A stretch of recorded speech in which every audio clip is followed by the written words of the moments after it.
I can see that. Yay. Can everyone else see? Should be good. Cool.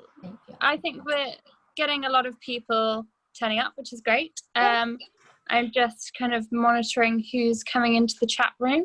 But oh yeah, I think I've got to admit them now, but that's fine. I can do it. Okay.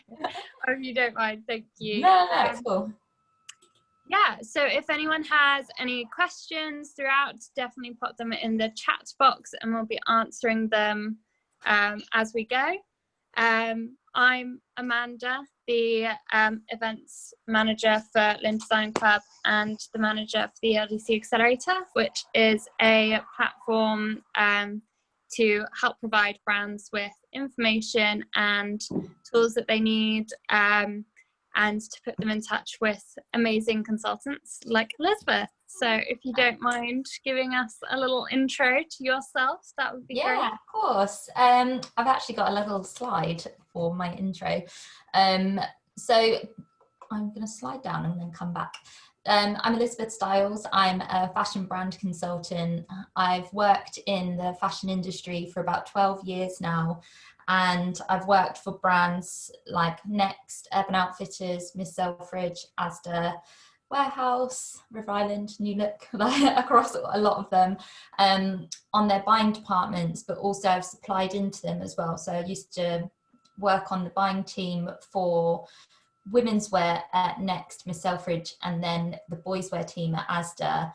And I would manage all of the prices, the range building, making sure that deliveries came in on time, kind of you're the middleman between the merchandiser who's looking at previous sales history and the designer who's kind of pushing you to look at the new things. And as a buyer, you're kind of torn in both directions, and making sure that it's really commercial at the end of the day, managing all your supplier relationships. And I think that's probably when I worked at a supplier and was an account manager, it's like seeing the behind the scenes of the factories and understanding what goes on, what lies get told, what happens on the factory floor. And just making sure that people are treated really fairly as well. So it was a real eye-opener to work on the other side of the business. Not necessarily like bad things all the time, like there was really interesting things. Meeting the people who were making the clothes was amazing. And that company then set up their own brand, which was called New Girl Order, and I managed the launch of that. It was fast fashion. It was made in the UK and in Turkey. And I think there was two things. One, I saw firsthand like how difficult it is to start a fashion brand. There is so many things to think about.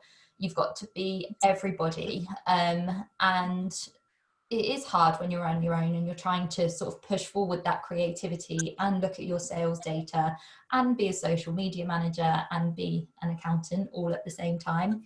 So I reached out to a couple of creative Facebook groups saying, this is my experience. I have worked in buying, I've worked in supplying, I've set up a brand. Does anyone want to have a chat with me? Is anyone struggling with anything? Got a really incredible response saying, you know, I can buy you lunch or we'll go for a coffee and I just want to pick your brains. And once I realized that I could start answering people's questions, I thought, okay, cool. This is the service. I'm going to go out on my own. And then about 9 months after that, once I plucked up the courage to leave my salary and my job, I went freelance to work as a fashion brand consultant. And this is my Instagram here. So I support people with their trend predictions, sourcing and manufacturing, consumer behavior, and marketing and selling online. And also, obviously, sustainability too. So, yeah. It's a whirlwind tour of my career history. No, I think it's amazing what you've done, and you are a great person to kind of talk about, you know, these changes in the industry and experiencing fast fashion firsthand. Yes. And then making that conscious shift, I think, is something that a lot of people haven't experienced. So.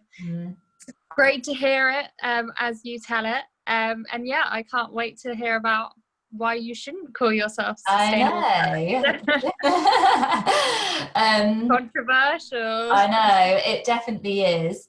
I think there's so many other things you can call yourself other than sustainable.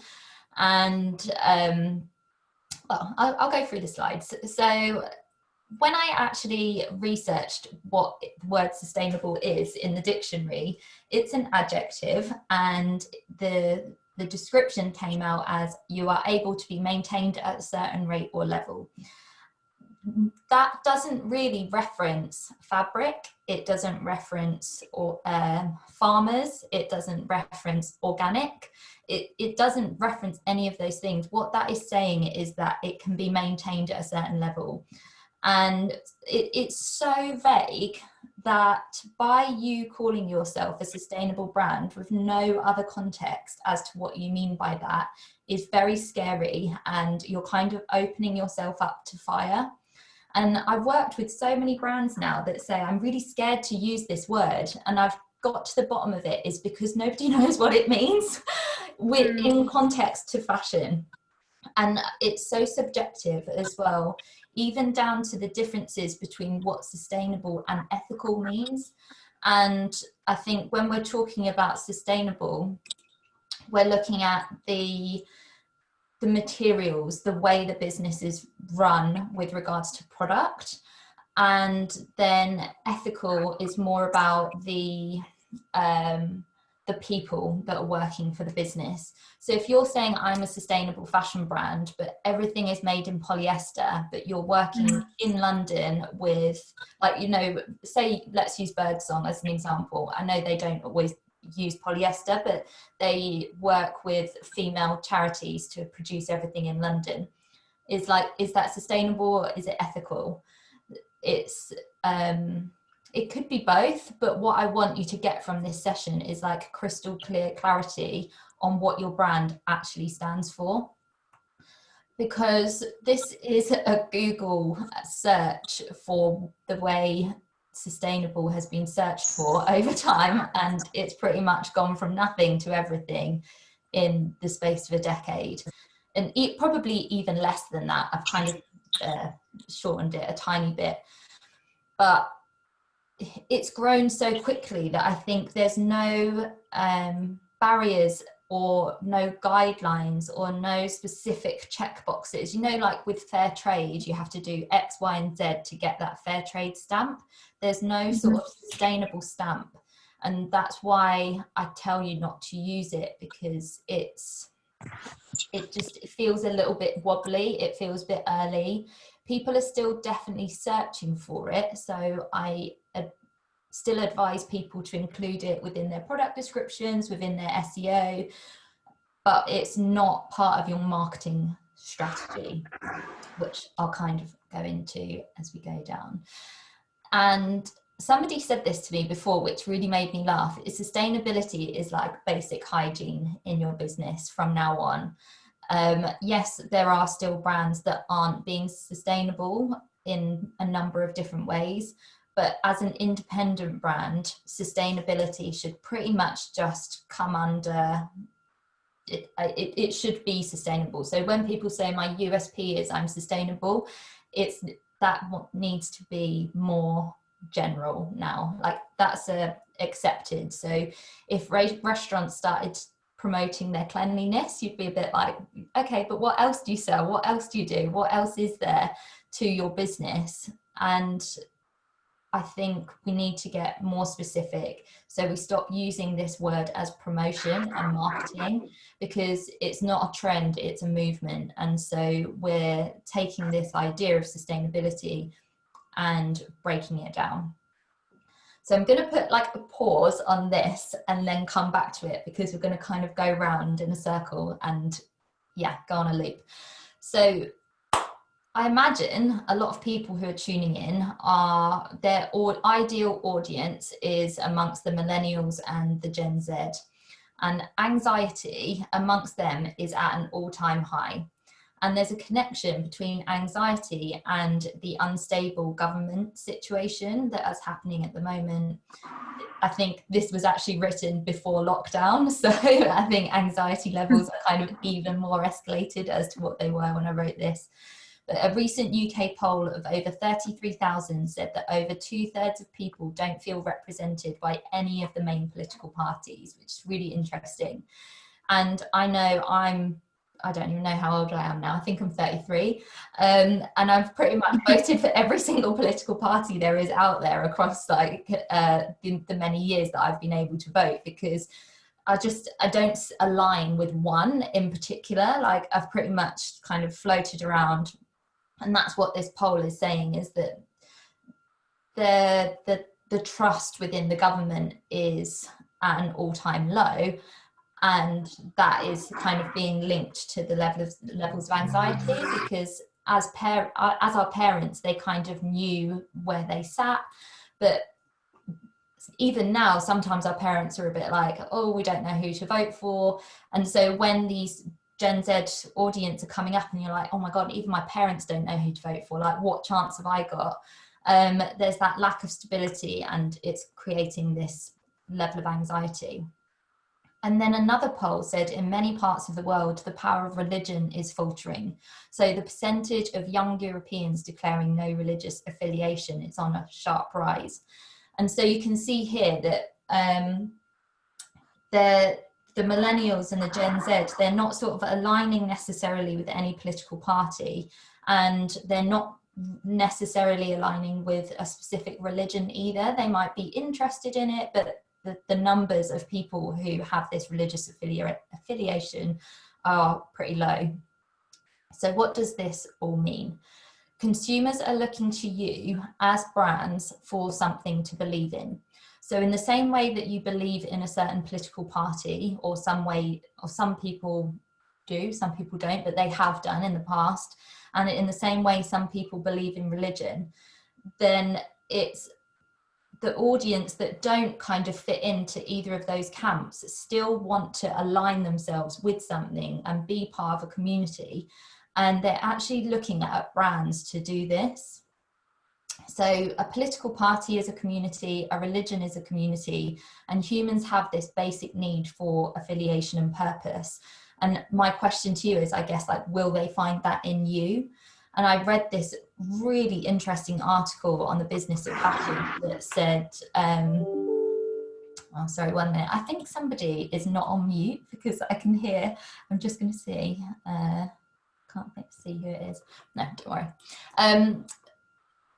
I think, yeah, this business of fashion article was saying that they did a poll of a group of Gen Z audience, and some of them were more likely to believe in Nike than they were a religion. And it was just like an eye-opener that is why brands are kind of really pushing what they believe in, is because they want to create this community element. And I think some of the most successful brands out there at the moment have built this community aspect by saying what they believe in.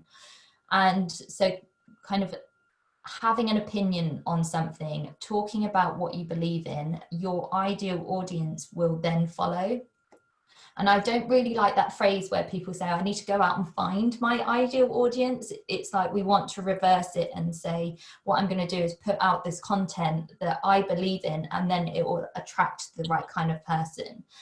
And I read this book by Daniel Priestley, who said, the worst thing your brand can be is vanilla. And so by not standing for anything and being quite wishy-washy and vague, like the sustainability thing that we were talking about at the beginning, you can see we're going to come back around in a circle, is that by just saying this blanket term of sustainability, you're just really opening yourself up to fire. And we all know, we've all read the press, like, especially the big brands, I think they are open up to fire a lot more. If you put out there, we are sustainable, somebody out there will want to take it down. Like there's always like these little trolls out there. So the idea of being transparent, as transparent as possible, is kind of where we want to move towards. This was another quote from The Business of Fashion, where it said, Gen Z and millennials can smell authenticity from a mile away.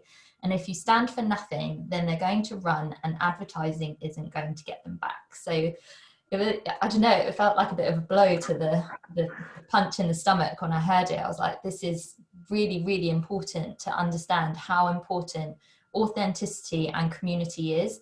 And just you sort of like plowing money into Facebook ads, the days of that are gone when you're building a mission driven, purpose driven business. Like, you've really, really got to stick with that. Now, authenticity is definitely like an overused word for sure. I think it can feel a little bit gross, but by starting with what you're genuinely passionate about and doing that really well, and you become known for it, you can become super specific in your messaging. And I think when we're talking about sustainability, is breaking that down into different sections to understand what's really important to you. What do you want to execute in your business? Because like I said at the beginning, there's so many jobs that you need to do. What we want to do is kind of take all those jobs and do them very, very well in order for your brand to be a success. But you can't do that if you're trying to do too much. And I think when you're saying I'm a sustainable business, one, nobody knows what that really means anymore because it is so vague and so grey. But two, I feel like you never really achieve it. And so by getting specific, which I'll show you some examples here, I think you can be really proud of what you're shouting about. So these are just some examples. There's even more that I could probably reel off, but it's like we want to tick these off. And so, do you produce everything locally? Is everything dispatched from one area and reducing the need for air freight? So is everything made in London? Do you use all fabrics from local London manufacturers, and you produce in London and then you send out worldwide? Obviously you can't necessarily control where the stuff is being sent out to, but you can control where it's being manufactured. And so that is one element of sustainability, because you're reducing the need for air freight, you're supporting the local community, and that's fantastic. And you know that you can do that really, really well. The other thing you can do is making small batches, and then you are promoting that idea of moderate consumption. So if you are over producing, that's not sustainable, because you're putting more stuff into the world that doesn't need to be there. And so even perhaps going on a pre-order model, and you just make a certain number of samples, you know that you can then produce what people actually want and what people need. And that is another example of being sustainable. Offering a lifetime guarantee. So a brand like Patagonia does this really well. They offer a make, do, amend service. I think certain types of DM boots as well, that you can do that. So they have this lifetime guarantee. And if you're really confident in the quality of your product, then the likelihood of somebody actually needing this service is pretty low. But for you to say that and be proud of your product's quality and be open to the idea of somebody sending it back, that is totally sustainable, because you're extending the life of the garment for as long as it can go. Some other examples is upcycling, so using something that already exists to create something new, i.e. like you collect t-shirts from charity shops and turn them into tote bags. I've seen loads of girls on Instagram doing this, and it's like incredible that every single piece is really unique. They're again extending the life cycle of that garment or product, whatever it might have been. And it's such an exciting marketing opportunity that you are pretty much selling unique items, and there's a story to it. And I think storytelling is another element that comes through nicely when you're promoting these pieces. Sorry, Elizabeth, we've just had a question come through, if you don't mind answering. Why small batch production promotes moderate consumption? Is then production process less efficient and then use more materials? It can be less efficient, definitely. So the price might go up, but at least you're only producing the amount that people actually need. I think when one of the main issues that I see when people are starting a business is that they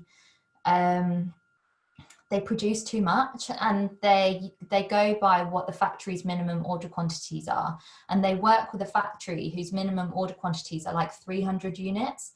But actually, if you're starting a brand and you've only got, say you've got 500 followers, that's way too much stock for the size of the audience that you have. And so it's going to take you ages to shift that stock, and you'll get disheartened walking past your spare bedroom every day seeing those boxes and boxes of product, and you'll sort of lose that enthusiasm to sell. And the number one rule of business is like supply and demand. The demand needs to be higher than the supply. So by producing too much stock for the level of audience that you have is, one, not great business, but also two, not very sustainable, because that stock's just sat there when it could be used for something else that is moving quicker. So yeah, it can be less efficient and more expensive, but if we're talking with regards to sustainability and moving your stock quickly, it's definitely the way to go when you're starting out. So I hope that answers the question. Great, thank you. Yeah. And if anyone else has any questions, do pop them in. I can see this box flashing. Oh yes, Lucy said thank you, of course. So then another example is maybe you use all recycled materials. I think the problem with this is that you have to use a synthetic, how am I trying to say this? Most recycled materials are synthetic. So if you do have to use a synthetic material, try and make it recycled. It's unlikely that you get kind of recycled cotton. It might be, yeah, I think it's very difficult to recycle all natural materials. If you have to use a synthetic one, then try and go down the recycled route. Maybe it's the fact that all your fabrics are organic, and organic cotton actually uses 91% less water than regular cotton, which is amazing. But maybe you want to go down a BCI cotton route, and that the difference between it is organic cotton, it doesn't necessarily mean that the farmers are paid what they need to be paid, but BCI cotton looks after the people that are producing the fabric, but organic is more to do with the water pollution, if you like. So again, going back to that authenticity, what do you personally believe in? What issues within the fashion industry do you want to tackle? And that decides what kind of materials you use, where you want to produce it, what level of service you want to offer your customer. And we've got some more examples down here with regards to fabric. So it might be that you use all dead stock fabrics. They're perfectly good materials, but they might just have been overbought by another company, and then you're taking that and extending the life of the fabric. You might only use natural materials, so educating your customer that actually cotton, linen and hemp are all compostable. You might use the term vegan friendly, and unfortunately most commercial vegan alternatives are synthetic. So that's just the other kind of flip side to that, which there's definite movement in the industry with these orange peel fabrics and mushroom fabrics and things, but they're not necessarily like the most commercially viable at the moment. But hopefully the more people use them, the more they will become affordable for everybody to use. You might promote the fact that you pay everyone a fair wage and offer your workers a fair living wage over and above the minimum. That might be really important to you to ensure people have brilliant working conditions. You might be a totally plastic-free company. It's tricky, but it is an incredible standing point to put within your brand. So none of the clothes, none of the packaging, the trims, or any of your shop fittings are plastic. Like, can you do that? That would be a really great thing to promote. Or the fact that you're fully circular, so going from the design to the customer and then offering a buyback scheme and reusing that product to go back into the system. So you can see here, they're much more interesting than sustainable. They're much more specific, and they're much more personal to you and your values. So looking at whether you want to go after the people who are making the product and making that a big shouting point? Is it the product that you want to make a big shouting point? By all means, you can do both, but the reason I'm saying it is almost like I want to alleviate that pressure from you that you've got to do everything perfectly, because I know Amanda and I did our Insta Live last week, and I think people do put this pressure on themselves to be 100% perfect 100% of the time. And even the massive businesses with massive budgets struggle to do this. So by you doing it on your own with a small budget, I want you to alleviate that pressure and just really focus on producing everything locally to begin with, as an example. And just then you have the confidence that you know you've done the best to your abilities of doing that one thing, and then you can maybe move on to the next thing. But nobody can then kind of get at you, nobody can tear you down. And if other people are really excited about the stories that you're telling about producing everything locally, then you are kind of attracting that ideal audience who have a similar value to you. Cool. We've got another question here. Carol has asked, you stated put out the content that you believe in your audience will follow.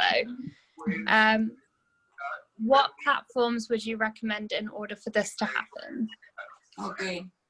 1 minute, I'm just going to mute a couple of guys that have joined recently.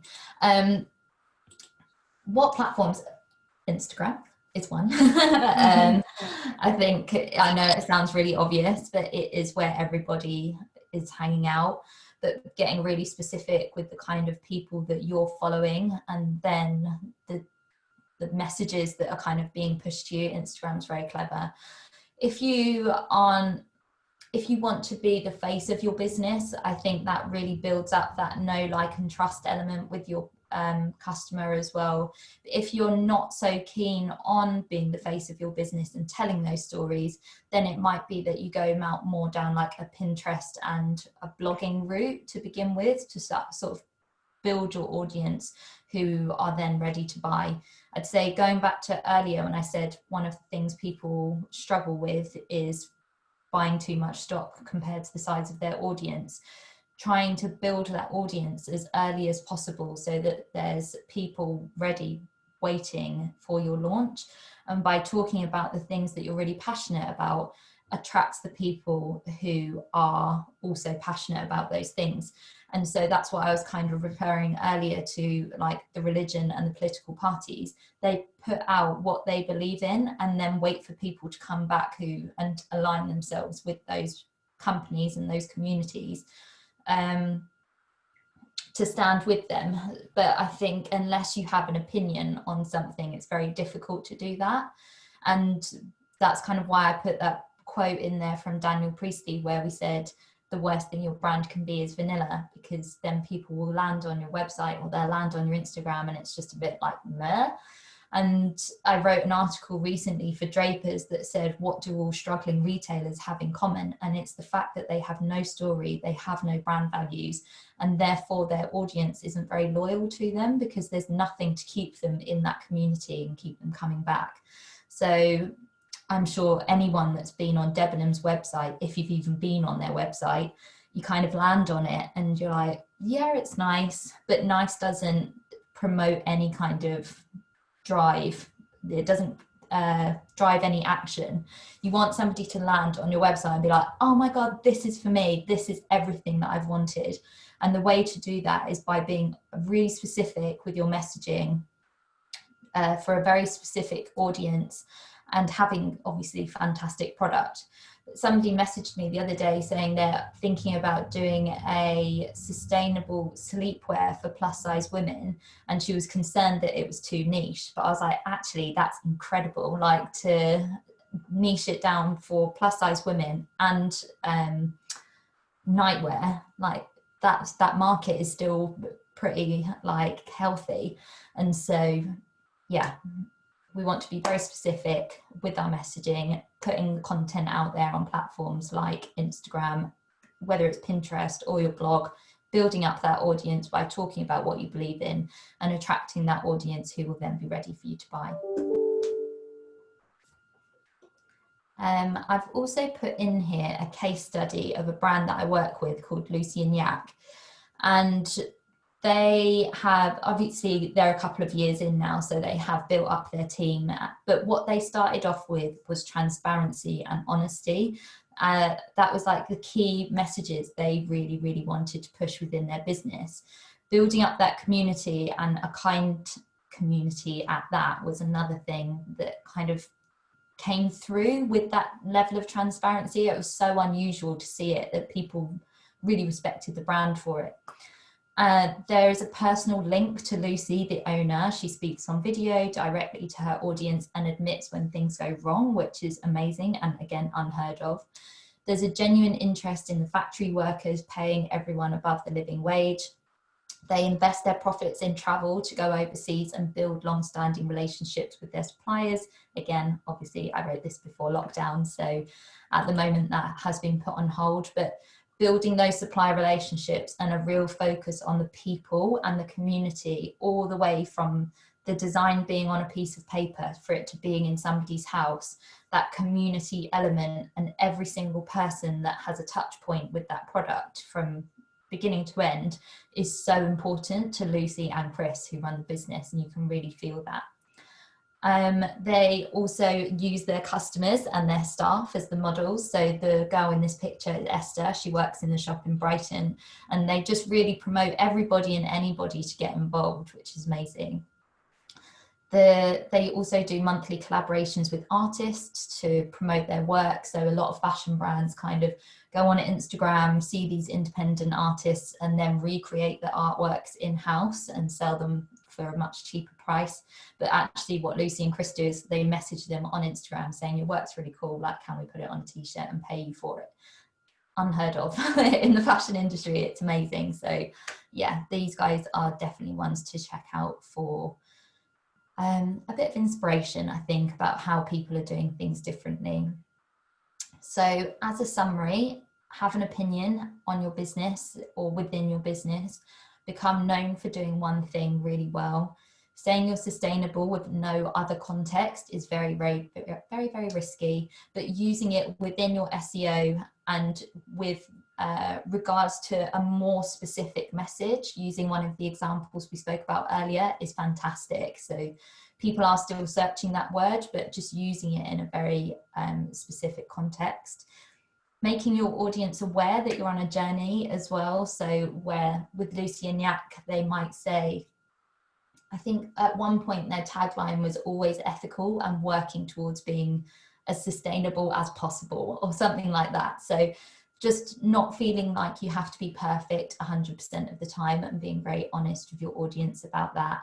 And honesty and transparency gain your respect, especially in 2020, especially with that millennial and Gen Z audience. I don't think anybody could tear down a brand that kind of admits their mistakes as they're going along. If there's any part of your business that does make you feel a bit icky, gross, weird feeling in the stomach, whatever it might be, really break that down, sort of brainstorm it out and figure out what it is and tackle it head on, because it's a very small world out there. And I think, yeah, we don't want anybody to kind of backlash against you. So being very specific, I've said specific about 1 million times, but I think we're getting the idea that using those big sort of umbrella words is not the way to go. And yeah, just really knowing what you stand for and going after it and doing it really well. So yeah, any questions? I know we've had a couple, but I'm happy to answer any more. Fantastic. Thank you, Elizabeth. That was really interesting, as always. If anyone does have any more questions, then pop them in the chat box now. Thank you, everyone who's already sent them in.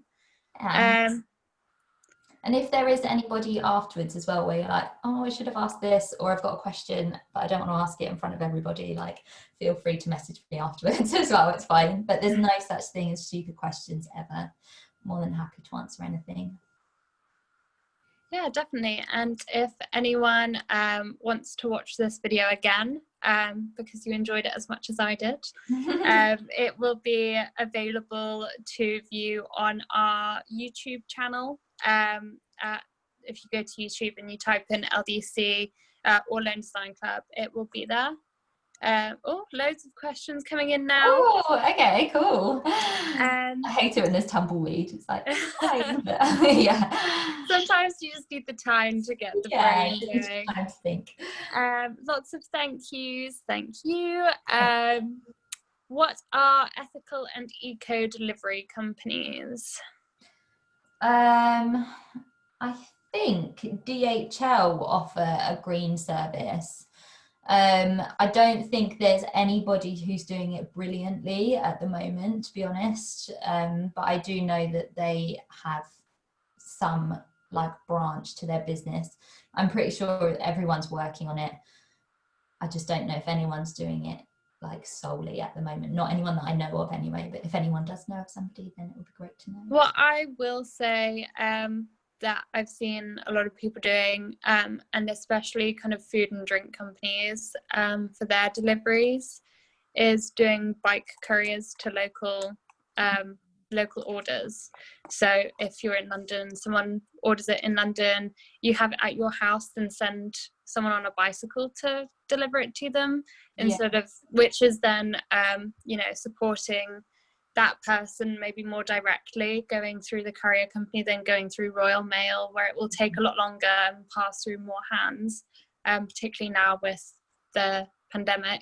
It's probably a much cleaner way to do it for the environment. Cool. And that there's also a lot of, if you go to Common Objective, they have a long directory of sustainable but like eco packaging companies as well. So like plastic bags that are made out of recycled materials and things like that, or some that are compostable as well. I think a lot of people kind of forget about packaging, and you'll probably have to spend a little bit more money, but there are other eco packaging options as well, which are worth looking into. Another question here is, what kind of content do you put out for an audience only starting their conscious journey? I think that's like a really fun thing to explore, actually. So you're kind of talking to the person who is trying to do better most of the time, and I actually feel like that's a lot of people. I know that's definitely me. And just for the first sort of 3 to 4 months of the year, I didn't buy anything new. I was just trying to go in the charity shops or support independent businesses who buy and sell vintage, going on Depop. It was so hard. Like, I broke and bought a jacket because it was freezing. But I still felt good about doing that. And I think just sharing really honest, relatable content about the way people are going about this journey, because we're kind of all in it together. Nobody is doing everything perfectly. And there's actually a really fun account that's called like Slow Fashion Memes. I don't know if you follow it, but just talking about, have you ever heard of a washing machine where you can rewash your clothes so you don't have to buy something new all the time? And I think that's the route I would go down with it as well. I think just having fun with it, not trying to take it too seriously. I think when people go a bit preachy, people turn off. Yeah, I think you can definitely have a lot of fun with that for sure.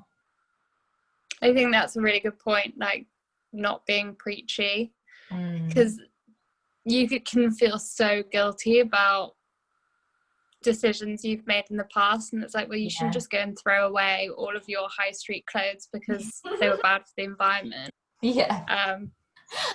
Not being preachy is good. There's enough negativity out there at the moment. Just definitely really getting like a positive light on the fact of where you want to move forward is what my advice would be. Yeah, great. Are there any other questions real quick? Otherwise we'll wrap up. Here's another one. How can you build an audience and get them excited if the product is still in manufacturing apart from using blogs? Yeah, that's really cool. I actually did an IGTV on this, so you can see my Instagram just here, and I've got a brown jumper on it in it, and it says what to share on Instagram when you don't have any product yet. And it's like the advice in it is basically about sharing the journey and you being on this journey about starting a business.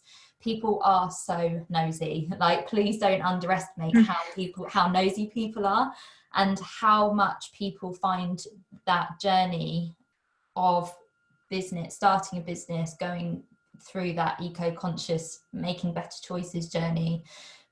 Don't underestimate how interesting that is to people. And especially, I know a lot of you guys who will be tuned into this are creatives. Most people aren't. And so sharing the behind the scenes of the sketching, choosing the fabrics, pulling color palettes together, all of that stuff gets really, really brilliant engagement, like a day in the life of starting a business, or how I'm transitioning from working full time into starting an independent brand, why I believe slow fashion is going to take over fast fashion, like how the fashion industry is moving during coronavirus, like not just talking about the product the whole time. We want to almost be thinking about this brand that you're starting as a magazine.